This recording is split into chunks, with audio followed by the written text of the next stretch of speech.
है अवयु ए, अवयु ए 2x2 का एक अवयु है 1 5 6 7। सत्यापित कीजिए। पहला क्वेश्चन है ए प्लस ए का ट्रांसपोज एक सममित अवयु हो, सममित अवयु हो। ठीक इसी प्रकार इसका जो दूसरा प्रश्न है ए माइनस ए का ट्रांसपोज एक विषम सममित अवयु हो। मैंने कल बताया था सममित अवयु क्या होता है और विषम सममित अवयु क्या होता है। सममित अवयु की परिभाषा होती है यदि किसी वर्ग अवयु ए का ट्रांसपोज वही अवयव प्राप्त होता है तो वो एक सममित अवयु कहलाता है। तो देखेंगे इधर हमको सिद्ध करना है ए प्लस ए डैश एक सममित अवयु है। अच्छी तरह ध्यान रखना है, पहले तो ए प्लस ए डैश दोनों का योग करेंगे, ये ए और प्लस ए डैश। ए आपको दे रखा है 2x2 का अवयु है 1 5 6 7। अब निकालेंगे हम ए डैश। ए डैश प्रत्येक स्टूडेंट को निकालना आना चाहिए। ए डैश का मतलब होता है परिवर्त अवयु। परिवर्त अवयु के लिए पंक्ति को स्तंभों में तथा स्तंभों को पंक्तियों में परस्पर बदल दिया जाता है। पहली पंक्ति है 1 5, दूसरी पंक्ति है 6 7। पंक्ति को क्या बना दिया? स्तंभ। दोनों अवयु के बीच में प्लस का दो अवयु का योग कब संभव होता है? जब उन दोनों अवयु का क्रम क्या हो? समान हो। उन दोनों अवयु का क्रम क्या हो? समान। क्रम समान होने पर उन दोनों अवयवों को जोड़ा जा सकता है। जोड़ने के लिए ध्यान रखना है संगत अवयवों को संगतों में जोड़ेंगे। संगत अवयव का अर्थ होता है पहली पंक्ति पहला स्तंभ, पहली पंक्ति पहला स्तंभ जाके जुड़ेगा पहली पंक्ति पहले स्तंभ में। तो इसका अर्थ हो गया 1 1, पहली पंक्ति पहला स्तंभ, पहली पंक्ति पहला स्तंभ हो गए 2 5 और 6 कितने हैं? 11। 6 और 5 भी कितने हो गए? 11। 7 और 7 कितने हो गए? 14। ये आ गया हमारे पास a प्लस ए डैश। अब हमको a प्लस ए डैश को सिद्ध करना है कि सममित है या विषम सममित। हमको सिद्ध क्या करना है? सममित अवयु। सममित अवयु के लिए मैंने a प्लस ए डैश मैंने लिख दिया माना a प्लस ए डैश। क्या मान लिया मैंने? p।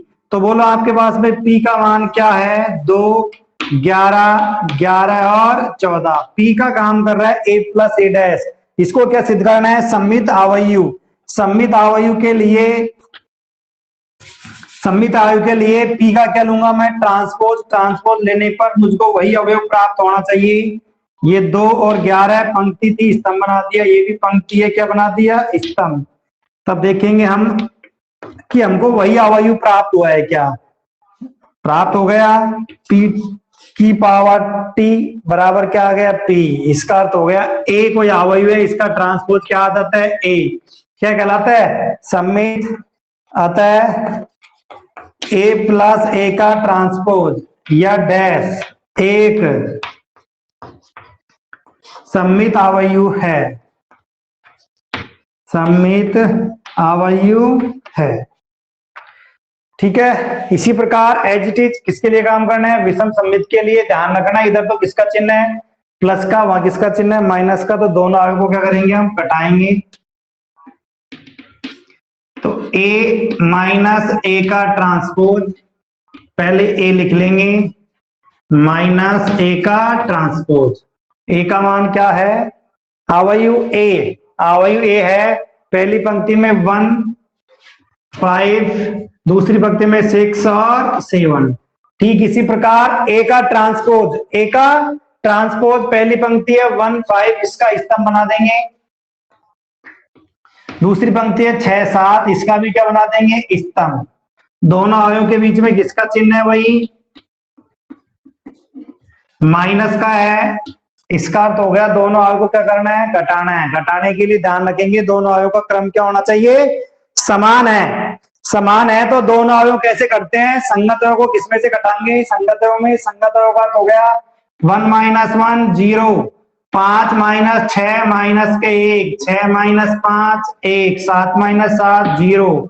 तो मैंने इसको मान लिया a माइनस ए का ट्रांसपोज क्या मान लिया मैंने, p। हमको क्या सिद्ध करना है, विषम सममित। विषम सममित का अर्थ होता है कोई अवयव है a का ट्रांसपोज क्या आता है, -a। माइनस कॉमन लेने पर वही अवयव प्राप्त हो जाता है। ये किसकी कंडीशन होती है, विषम सममित की। तो हमारे पास अवयव है p का मैं क्या लूंगा, ट्रांसपोज।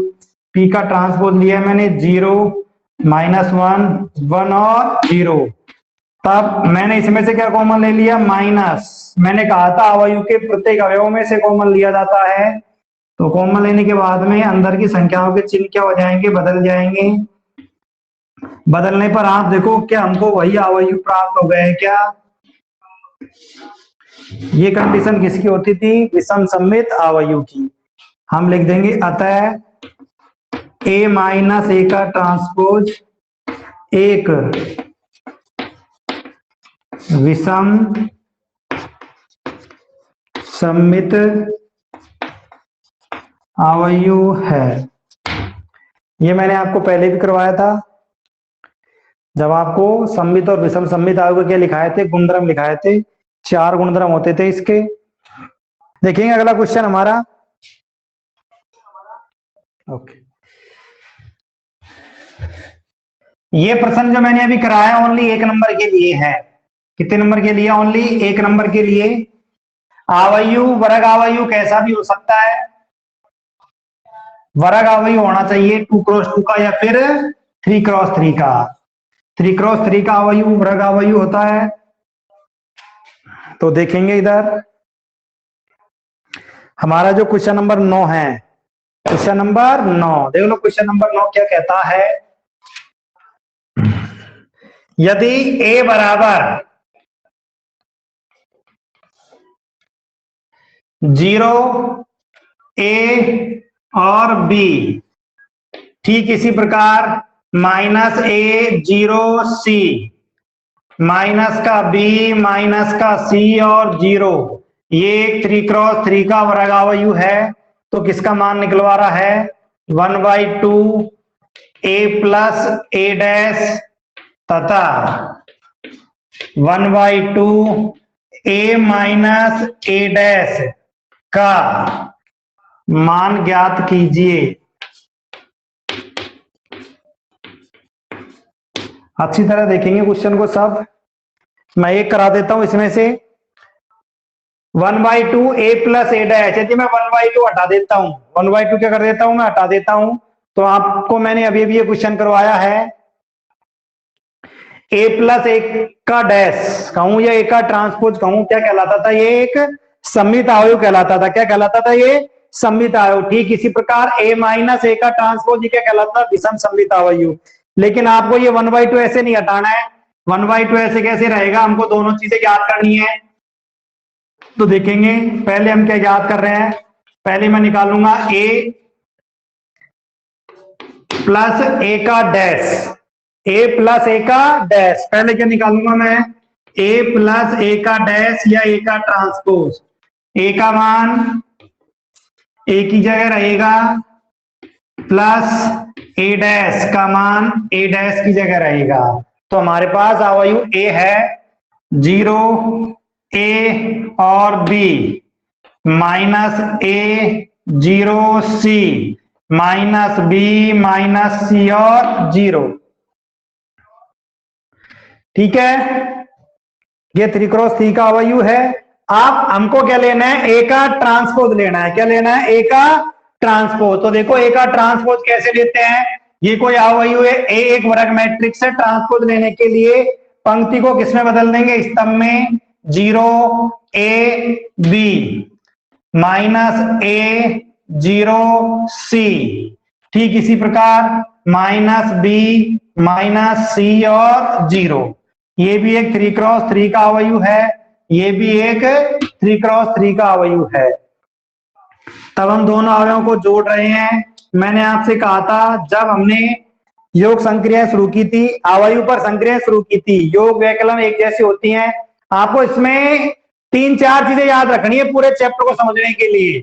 पहली चीज ये थी अवयव का क्रम क्या होता है, दो अवयव कैसे जुड़ते हैं, दो अवयव कैसे घटते हैं, दो अवयव कैसे समान होते हैं, और दो अवयवों का गुणा कैसे किया जाता है। ये यदि 4-5 चीजें आप जानते हो, 4-5, तो आप कोई सा भी क्वेश्चनों को हल कर सकते हो, कोई से भी प्रश्न को आप हल कर सकते हो। इसके लिए ध्यान रखेंगे क्रम समान है, कैसे जुड़ेगा। पहली पंक्ति पहला स्तंभ, पहली पंक्ति पहला स्तंभ 0, पहली पंक्ति दूसरा स्तंभ, पहली पंक्ति दूसरा स्तंभ 0, पहली पंक्ति तीसरा स्तंभ, पहली पंक्ति तीसरा स्तंभ 0, दूसरी पंक्ति पहला स्तंभ, दूसरी पंक्ति पहला स्तंभ 0, दूसरी पंक्ति दूसरा स्तंभ, दूसरी पंक्ति दूसरा स्तंभ 0 0 0 0 और 0। ठीक है भाई। अब 1/2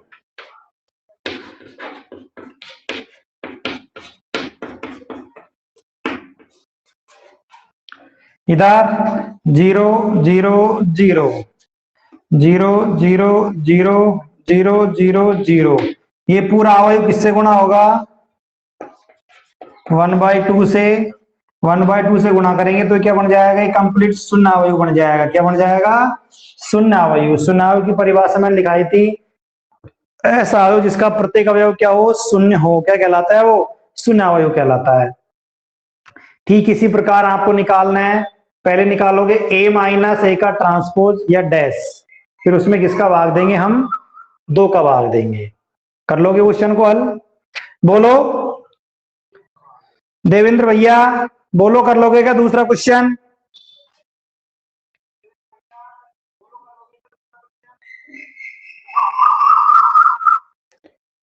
वेरी गुड, तो नोट कर लेंगे इसको सभी स्टूडेंट, नोट कर लो। फिर हम नेक्स्ट क्वेश्चन को हल करेंगे।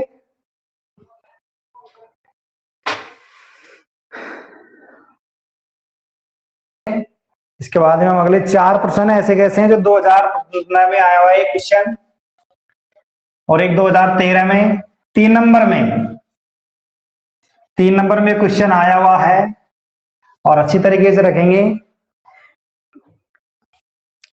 समझना है कि क्वेश्चन क्या आएगा।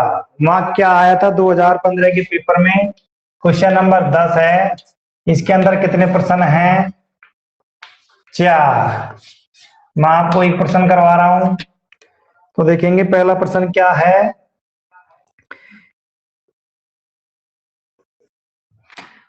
अवयव ए, माना अवयव कैपिटल ए बराबर 3 5 1 -1, कितने क्रम का है ये, 2x2 का। इसका अगला क्वेश्चन भी 3x3 का है दूसरा, फिर इससे अगला क्वेश्चन 3x3 का है, उससे अगला क्वेश्चन 4x4 का है। तो आपको अच्छी तरीके से ध्यान रखना है, क्वेश्चन चाहे 2x2 का हो चाहे 3x3 का हो। हमारा जो प्रश्न है क्वेश्चन नंबर 10 ये कह रहा है कि निम्नलिखित अवयव को, निम्नलिखित अवयव को, निम्नलिखित अवयव का मतलब हो गया ये जो अवयव दे रखा है एक वर्ग अवयव है, तो इसे हम एक सममित अवयव और एक विषम सममित अवयव के योगफल के रूप में व्यक्त कर सकते हैं। इसका अर्थ ये हो गया, ये जो आपको अवयव दे रखा है ए, इसका एक बार तो सममित अवयव निकालना है और एक बार क्या निकालना है, विषम सममित अवयव। दोनों का क्या करना है, योग, तो यही अवयव प्राप्त होगा।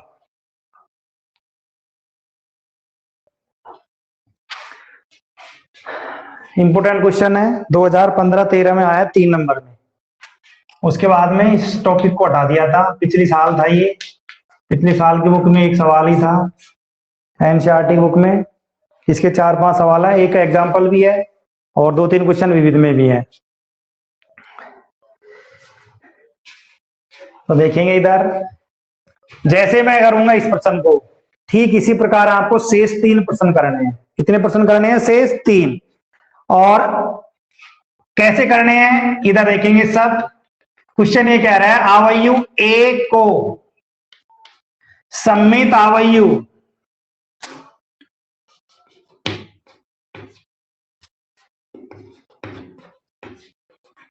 और विषम सम्मित अवयु के योगफल के रूप में व्यक्त किया जा सकता है। कोई सा भी वर्ग अवयु हो, वर्ग अवयु का मतलब या तो वो 2x2 का हो या फिर 3x3 का हो, उसको हम सम्मित अवयु और विषम सम्मित अवयु के योगफल के रूप में लिखकर हल करते हैं, तब हमको वही अवयु प्राप्त होगा जो आपको दिया हुआ है। आप चाहे कोई सा भी अवयु ले लो, लेकिन अवयु कैसा होना चाहिए? वर्ग अवयु होना चाहिए। जैसे हमारे पास वर्ग अवयु है, पहली पंक्ति में 3 5, दूसरी पंक्ति में 1 -1, ये वर्ग अवयु है क्योंकि इसके अंदर पंक्ति स्तंभों की संख्या समान है। समान है तो इस अवयु को मैं सम्मित अवयु, सम्मित अवयु का मतलब हो गया a + a का ट्रांसपोज, और विषम सम्मित अवयु का मतलब हो गया a - a के ट्रांसपोज के योगफल के रूप में इसको क्या किया जा सकता है? व्यक्त। जब मैं इसको हल करूंगा तो देखो a के ट्रांसपोज से a का ट्रांसपोज कट जाएगा, a कितने हो गए? 2a, इसलिए मैंने इसमें किसका भाग दे दिया? 1/2 का। मैंने आपको एक नोट डाल के भी लिखवाया था कल, तो इसको आपको अच्छी तरीके से ध्यान रखना है। अब हल करने के लिए आपको अभी जो हमने लास्ट क्वेश्चन किया था, a + a का ट्रांसपोज निकाला था और a - a का ट्रांसपोज निकाला, दोनों को अलग अलग निकालेंगे और आपको यहाँ पर इसको जमाना है। तो हम सबसे पहले निकाल रहे हैं a + a का ट्रांसपोज। तो पहले a का मान लिखेंगे प्लस फिर a के ट्रांसपोज का। तो a का मान आपके पास है पहली पंक्ति में 3 5, दूसरी पंक्ति में 1 और -1। a का ट्रांसपोज निकाल दो, पंक्ति को स्तंभ बनाना है। ये पंक्ति स्तंभ बन गई, ये पंक्ति भी स्तंभ बन गई। इसका क्रम क्या है? 2x2, उसका क्रम भी क्या होगा? 2x2। दोनों अवयवों का क्रम समान है, लेकिन दोनों के बीच में किसका चिन्ह है? प्लस का। जब दोनों के बीच में प्लस का चिन्ह है तो दोनों को जोड़ेंगे। जुड़ने के लिए कंडीशन होती है उनका क्रम क्या होना चाहिए? समान। क्रम समान होने पर संगत अवयव को किसमें जोड़ेंगे? संगत अवयव में। संगत अवयव का अर्थ होता है पहली पंक्ति पहला स्तंभ जाके जुड़ेगा पहली पंक्ति पहले स्तंभ में, पहली पंक्ति दूसरा स्तंभ, पहली पंक्ति दूसरा स्तंभ, दूसरी पंक्ति पहला स्तंभ, दूसरी पंक्ति पहला स्तंभ, -1 हो गई -2। ठीक है, ये निकाल दिया हमने a + a का ट्रांसपोज। इसमें किसका भाग देना है? 1/2 का।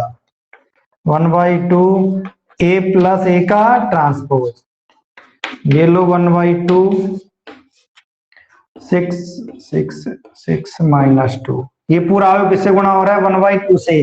तो मैंने आपको एक अदिश गुणन अवयव की परिभाषा दिखाई थी। यदि किसी अवयव को किसी अशून्य संख्या से गुणा कर दिया जाए तो अवयव का प्रत्येक अवयव उस संख्या से क्या हो जाएगा? गुणा। तो यहाँ गुणा कर देंगे, 6 गुणा होगा 1/2 से, तो 2 का क्या लग जाएगा? भाग। ये बन गया 3 3 3 और -1।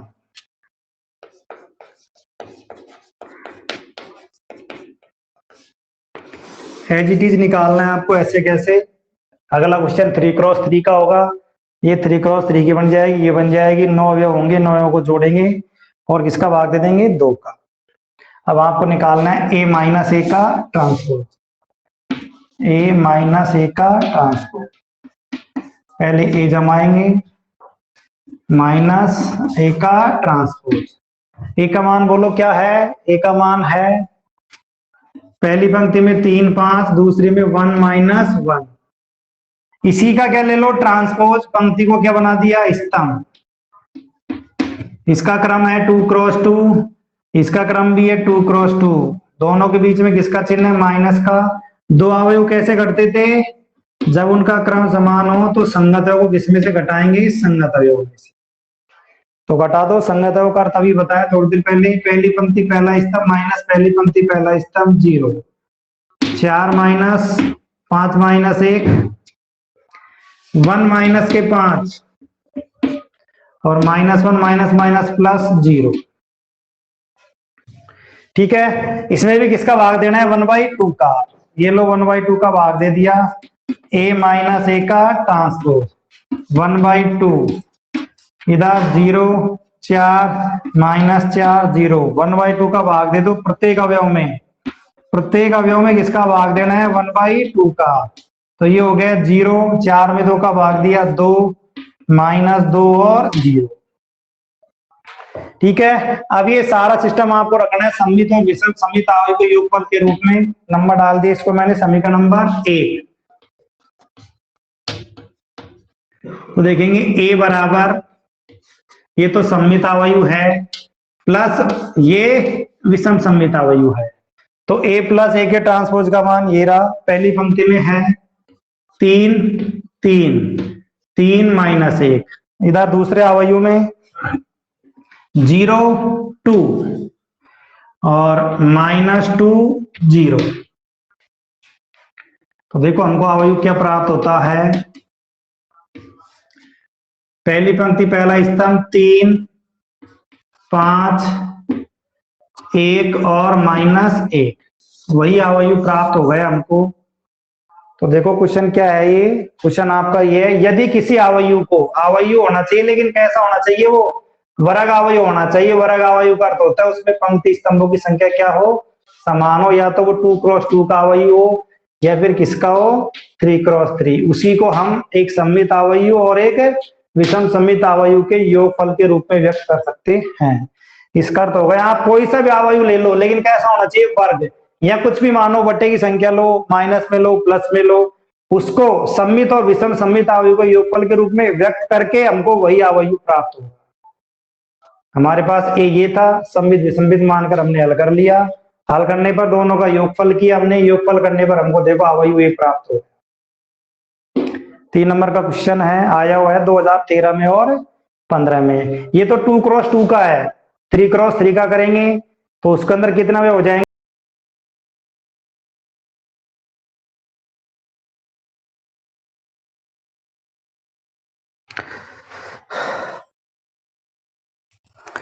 हाँ भाई, इसमें एक क्वेश्चन मैंने करा दिया, बाकी के 3 क्वेश्चन आप खुद करोगे और मुझसे कल के लेक्चर में पूछोगे कौन सा आपसे हुआ है कौन सा नहीं हुआ। पहली बात तो क्वेश्चन आपसे हो जाएगा, जैसे मैंने किया ऐसे कैसे करना है। अब हमारा क्वेश्चन नंबर 11 है, यदि A तथा B समान कोटि के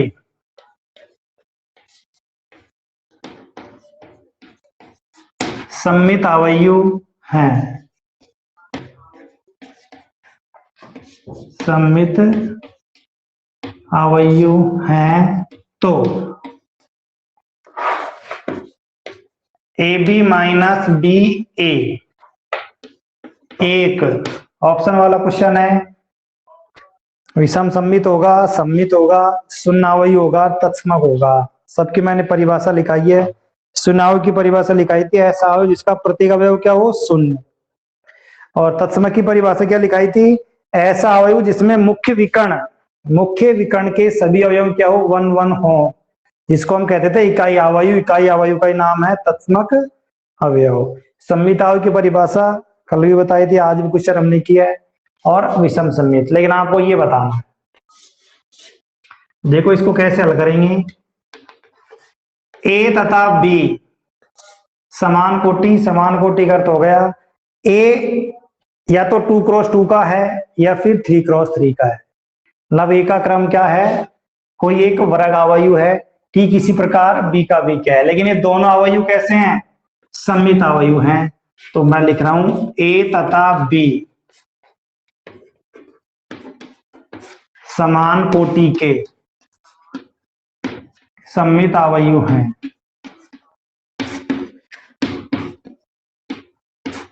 सममित आव्यूह की परिभाषा लिखाई थी, वापस देख लेंगे। यदि किसी वर्ग आव्यूह कैपिटल A एक सममित आव्यूह कहलाता है, यदि A का ट्रांसपोज, कोई वर्ग आव्यूह है उसका क्या लेना है, ट्रांसपोज, तब हमको वही आव्यूह प्राप्त हो जाता है, तब वह एक सममित आव्यूह कहलाएगा। अब A क्या है, एक सममित आव्यूह है, इसका मतलब A बराबर होगा किसके, A के ट्रांसपोज के। ठीक इसी प्रकार B क्या है, एक सममित आव्यूह है, तो B बराबर होगा B के ट्रांसपोज के। अब आपको लेकर के आना है AB माइनस BA एक क्या होना चाहिए, सममित, विषम सममित, शून्य अवयवी और इकाई अवयवी। तो देखेंगे इसको कैसे हल करेंगे। ए बी माइनस बी ए, अब ए बी माइनस बी ए, मैंने पूरे का क्या ले लिया, ट्रांसपोज। तो मैंने एक सममित अवयव, वो परिवर्त अवयव की प्रॉपर्टी लिखाई थी आपको, 6 प्रॉपर्टी लिखाई थी। पहली प्रॉपर्टी लिखाई थी ए के ट्रांसपोज का ट्रांसपोज क्या होता है, ए के ट्रांसपोज का ट्रांसपोज क्या होगा, ए। और कल हमने 5 और 6 क्वेश्चन किया था, ए प्लस बी का ट्रांसपोज कैसे खुलता है, ए का ट्रांसपोज प्लस बी का, ठीक इसी प्रकार किसकी होती थी, माइनस की।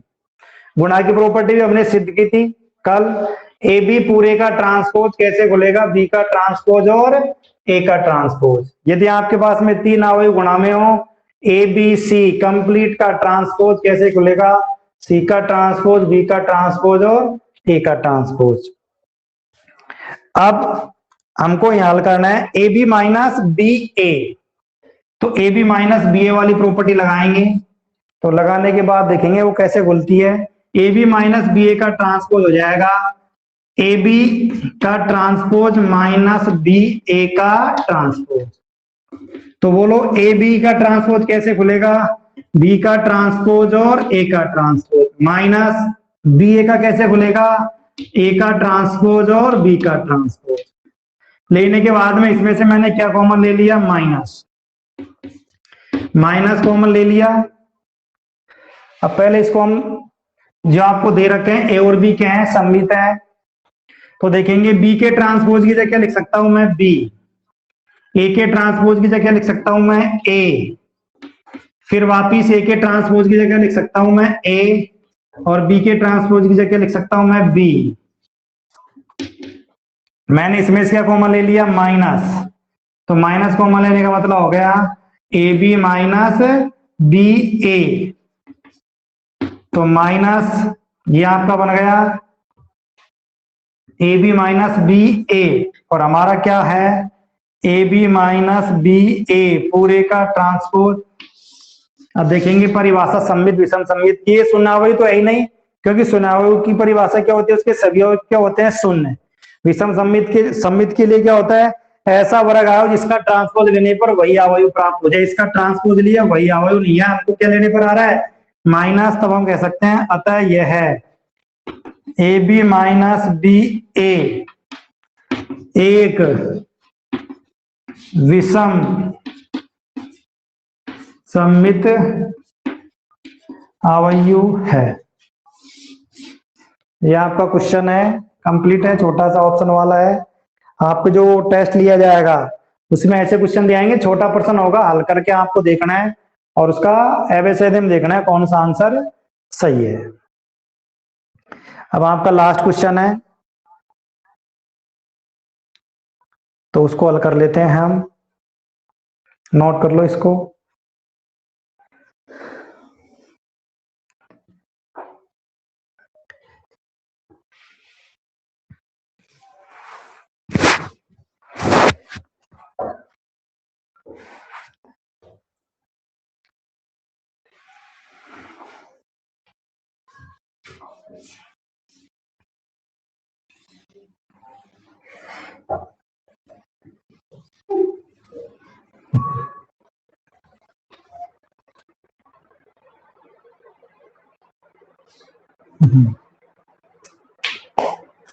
देखिए भाई 12वां प्रश्न है,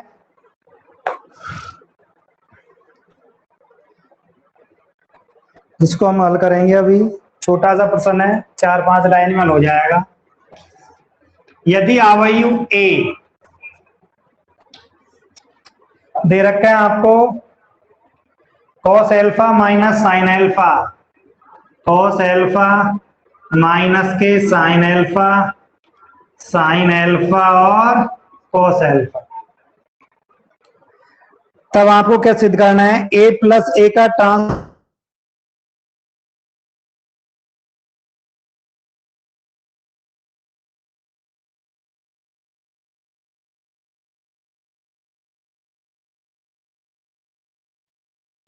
एल्फा का मान ज्ञात कीजिए। देखेंगे इधर एल्फा का मान कैसे ज्ञात किया जाता है। ये हमने काफी बार निकाल लिया। ए प्लस ए का ट्रांसपोज, ए प्लस ए का ट्रांसपोज क्या है, आई। अब आपको मालूम होना चाहिए आई क्या होता है। आई को हिंदी में हम तत्समक कहते हैं, आइडेंटिटी मैट्रिक्स, तत्समक आवयु या फिर उसको बोलते हैं इकाई आवयु। तो पहले तो ए जमा देंगे 2 क्रॉस 2 का, प्लस फिर ए का ट्रांसपोज ले लेंगे बराबर आई का मान लिखेंगे, आई मीन्स इकाई आवयु 2 क्रॉस 2 का। तो देखेंगे ए का मान क्या है, पहली पंक्ति में cos alpha minus sine alpha, दूसरी में साइन एल्फा कॉस एल्फा। फिर हमको लेना है ए का ट्रांसपोज, पहली पंक्ति का क्या बनाना है, स्तंभ, दूसरी पंक्ति भी बना दी हमने स्तंभ, और इकाई आवयु होता है 2 क्रॉस 2 का 1 0 0 1। इसका क्रम है 2 क्रॉस 2, इसका भी क्रम 2 क्रॉस 2 और इसका भी क्रम 2 क्रॉस 2। इन दोनों आयु के बीच में किसका चिन्ह है, प्लस का। दो आवयु कब जुड़ते हैं, जब उनका क्रम क्या होता है, समान। समान होने पर जुड़ते कैसे हैं, समान होने पर जुड़ते कैसे हैं, पहली पंक्ति पहला स्तंभ जाके जुड़ेगा पहली पंक्ति पहले स्तंभ में cos alpha to cos alpha, पहली पंक्ति दूसरा स्तंभ में minus sine alpha plus sine alpha 0, sine alpha minus sine alpha 0, cos alpha plus cos alpha 2 cos alpha बराबर में है 1 0 0 1। अब इसका क्रम क्या है, 2 क्रॉस 2, इसका भी क्रम क्या है 2 क्रॉस 2। दोनों अवयवों के बीच में किसका चिन्ह है, बराबर का। तब हम कह सकते हैं, एक डेफिनेशन लिखवाई थी आपको समान अवयव की परिभाषा से। दो अवयव समान कब होते हैं, जब उनका क्रम क्या हो, समान हो। क्रम समान होने पर संगत को किसके बराबर करना है, संगत को बराबर करने पर किसका मान निकालना है हमको, एल्फा का। तो पहली पंक्ति पहला स्तंभ में 2 cos एल्फा बराबर किसके है, 1 के। ऐसे क्वेश्चन हमने क्लास 11 चैप्टर 3 ट्रिग्नोमेट्री फंक्शन, मैंने कहा था इसके अंदर 26 या 28 फॉर्मूले सारे याद होने चाहिए। जिन भी स्टूडेंटों को याद नहीं है, इसके बाद हमारा जो चैप्टर शुरू होगा चौथा पांचवा, उसमें सारी प्रॉपर्टी काम में है, तो उनको आपको याद करनी है, नहीं तो मुझको लिखवानी पड़ेगी और आपको याद करना ही होगा। 2 cos एल्फा बराबर क्या है, 1। यहां से किसका मान निकालना है, एल्फा का निकालना है। तो देखेंगे इधर cos एल्फा बराबर गुणा का पक्षांतर किसमें होता है, भाग में। ये कौन सा त्रिकोणमितीय फलन है, cos। cos में 1/2 किसका मान होता है, cos में 1/2 cos 60, cos 60 की रेडियन बना दो π/3, cos से cos हट जाएगा, एल्फा बराबर क्या आ गया, π/3। ऑप्शन में देख लेंगे क्वेश्चन नंबर 12 के ऑप्शन में एल्फा बराबर π/3 कौन से में है, ऑप्शन नंबर है इसका बी। आउट कर लेंगे। ये आपका 3.123 कंप्लीट हो गई। और